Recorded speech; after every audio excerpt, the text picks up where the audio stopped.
On a fait le tour du monde. C'est en voyant Groix, enfin déjà les Glénans et puis Groix, se dire il y a 7 mois, on laissait ça à bâbord et là maintenant c'est à tribord. Et non, ça c'est la première satisfaction, c'est d'avoir ramené le bateau à son port d'attache. Et c'est trop bien avec putain, la pression. Et cette deuxième place.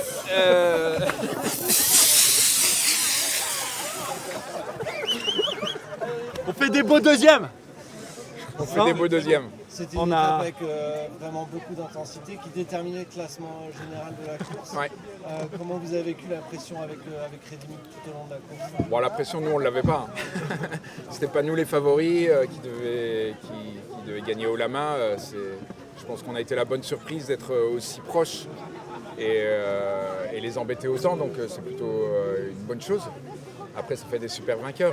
C'est toujours la même chose. Les matchs d'anthologie, il y a toujours 2 participants qui sont à un très haut niveau. Je pense qu'on a été à la hauteur de ce point de vue-là. Et ça, c'est une satisfaction pour un projet belge. C'est pas dans l'ADN de la Belgique d'avoir des projets de aussi haut niveau. Donc, c'est plutôt une grosse satisfaction. Mais ça donne quand même l'envie forte de gravir encore une marche. Vous avez un peu... Vous ne attendiez pas à être cette place-là, à l'arrivée si proche des vainqueurs, justement Bon, on ne s'attendait pas, on savait qu'on avait le potentiel, mais on voit le palmarès de Yan, Tonio, Amélie, Alan. On savait que sur les courses de saison, etc., j'étais souvent derrière quand même, moi en tout cas. Donc que ce soit aussi serré et que ça se termine à la dernière étape, il y a un scénario quand même de ouf. Qui a été bénéfique pour toute la course, mais qui était hyper satisfaisant aussi pour nous, compétiteurs, qu'il y ait du match jusqu'au bout. Donc, c'est des choses. Et puis avec des rebondissements, tout va, que ce soit à La Réunion, l'arrivée qui met en difficulté fort les favoris, Valparaiso, l'ex-aequo, notre escale au Chili, où on part dernier à Dache et où on vient presque au contact avec eux au Brésil. Enfin, il y a tout qui est beau, mais là je me rends pas compte. Enfin, ça fait 7 mois tellement intenses que je pense qu'il va falloir 2-3 mois de pause pour se rendre compte de ce qu'on a fait réellement. Ouais. Vous pouvez nous raconter la nuit d'avant, là, justement, avec ce qui vous est arrivé avec votre Janecker? On était sur le tronçon normalement qui devait nous faire vraiment gagner.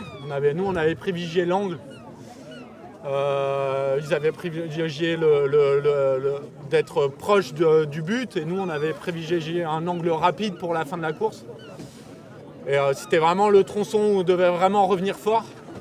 Et on a une pièce, un boot qui tient une pièce mécanique en tête de mât qui a cassé. On s'est retrouvé avec une voile de 120 mètres carrés dans l'eau. Dans 30 nœuds, le temps de la récupérer. Bon, là on fait 2h30 mais on a mis 40 minutes à la récupérer quand même. Donc, et en sachant qu'on n'avait pas, c'était la voile qui nous amenait de ce point-là jusqu'à l'arrivée, on ne devait pas changer. Donc hier, on a jonglé entre le SPI et le Génois à voir notre race. Alors que normalement, on aurait dû aller tout droit plein. Normalement, j'avais plus qu'un changement de voile à faire, quoi. Là, on a eu 3-4. Il en a eu 4. Donc voilà, c'était. On s'est battu, même dans le. Hier, on a essayé au cas, on a fait en sorte de faire la meilleure trajectoire possible, même en sachant que c'était 99% de chance de faire deuxième, mais il restait 1%. Et voilà, on s'est battu, on a essayé de faire la meilleure trajectoire possible jusqu'à l'arrivée. On termine 2h30 après. Sur 30 000 milles. Voilà, c'est ça. Et... Pardon ? Dans quel état vous êtes après cette étape? Les genoux en compote, le coude aussi. Voilà, ouais, c'est sûr que moi en tout cas je suis bien HS. Je suis pas arrivé en 100% de ma forme physique. Mais par contre je vais être fit pour la route du Rhum, je pense. Non, bien fatigant quand même, parce que c'est une telle intensité qui est ce match-là, on ne peut pas se relâcher. Il n'y a pas 100 000 d'écart ou 30 points de retard, etc. Donc c'est constamment remettre le pied à l'ouvrage, etc. Et ça, c'est fatigant, mais en même temps, c'est ce qu'on vient chercher aussi, c'est ce genre de match, quoi. Et le bateau? Le Mato, il a eu des sacrés dégâts quand j'étais avec Corentin Duguay sur l'étape du Cap Horn. Bon, c'était pas mieux à Sydney. Hein. Sydney, il y a eu des soucis. Le bateau est dur. Ouais. Le bateau est dur. C'est un bateau. Ouais, Vas-y. Non. Après toi. Oh, après vous. Non, mais je pense que c'est pas un bateau. C'est un bateau qui est assez dur c'est vraiment une étrave extrême. Je pense que pour ce type d'exercice, c'est très dur. Et ça implique des fortes contraintes dans la structure. Et dans les bonhommes aussi. Donc voilà. Donc le bateau est en état, hein, on l'a vu, on le voit sur les courses comme l'Ocean Race ou la Volvo à l'époque, ils réparaient les bateaux à chaque étape qui étaient détruits. On est un peu mieux qu'à l'époque, mais ça reste le même exercice, je pense, que la Volvo Ocean Race, ouais, voilà. où ça reste une étape où si des bateaux où si on veut gagner, faut mettre 100% à chaque étape et faut pas regarder sur prendre soin du bateau pour l'étape d'après, et puis à chaque escale il faut du travail d'équipe. Grâce à Alban, Pierre et Robinson ont réussi à avoir un bateau à 100% à chaque départ. Et ça, c'est un travail d'équipe. C'est un travail d'équipe qui est génial. Et il ne faut pas oublier qu'il y a 2 records du monde de 24 heures en classe 40 qui ont été battus sur cela. Donc c'est dire l'intensité, comment on tire dans les bateaux aussi. On ne fait pas juste une balade. Et là, c'est sûr qu'on regarde les limites. Hein. C'est le but de la compétition, c'est de trouver les limites et jouer sur ce fil-là où ça va casser ou ça ne va pas casser, jusqu'où on peut tirer pour jouer la gagne. Il y a Yann qui veut nous poser une question. Jonas, maintenant que tu as le recul d'un tour du monde, quel regard tu portes sur cet événement-là, la Globe 40, maintenant que tu l'as vécu? Je pense que c'est une super course, c'est génial. Alors c'est intense, c'est sûr, c'est 7 mois, c'est compact. Mais par contre, le fait qu'il y ait des escales, qu'il y ait un match qui se rejoue tous les mois ou tous les 2 mois, ça se relance dans la bataille, ça c'est génial. Donc il y a le côté compétition qui est assez hallucinant, il faudrait juste un peu plus de bateaux. Mais bon, il suffisait d'un bateau à haut niveau pour que le match soit intéressant.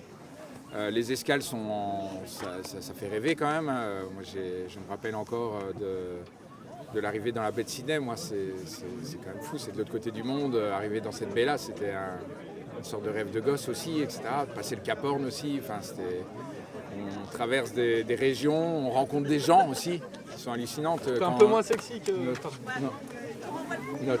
Notre escale à Valdivia, au Chili, 3 jours après le départ de Valparaiso, où on doit faire un pit stop, ça a été remue-ménage avec les Chiliens, etc., qui ont pris ça à cœur pour qu'on parte le plus vite possible. Et ça, c'était génial. Donc il y a tout ce côté-là. Donc moi, j'invite le plus de monde à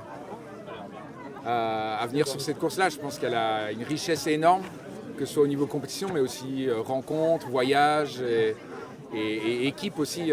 L'équipe qu'on se construit, les défis qu'on se lance à terre et en mer sont assez énormes. Donc voilà, mais qu'ils soient un peu moins bons que Crédit Mutuel, ce serait pas mal.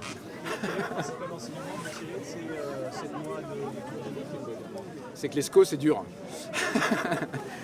Trop dur, non, la preuve c'est qu'on est là, mais il est vivant, mais non, les étapes sont longues, donc l'intensité qu'on met dedans et les chocs qu'on subit aussi au niveau physique, je pense pour un prochain tour du monde, il y aura un petit boulot au niveau confort à bord qu'il ne faudra pas négliger, je pense.